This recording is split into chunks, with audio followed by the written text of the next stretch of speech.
యెహోవా మీ మధ్య ఉన్నాడు, ఇక మీదట మీకు అపాయము సంభవించదు. జెఫన్యా 3:15. ఎక్కడైతే 2-3 ఉంటారో అక్కడ వారి మధ్యలో నేను ఉంటాను అని అన్నాడు దేవుడు. మన హృదయంలో కూడా దేవుడు నివసిస్తాడు. పరిశుద్ధత, నీతి, పవిత్రత, యథార్థత, మంచి మనసు, త్యాగ జీవితాన్ని ఆయన కోరుకుంటాడు. హృదయంలో దేవుడు ఉంటే ఏదీ సంభవించదు. ఒకవేళ ఏదైనా విపత్తు జరిగినా దేవుడు కాపాడుతాడు. తన కౌగిలిలో, తన రెక్కల చాటున నిన్ను భద్రపరుస్తాడు.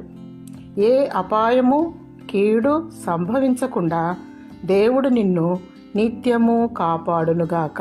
ఆమేన్.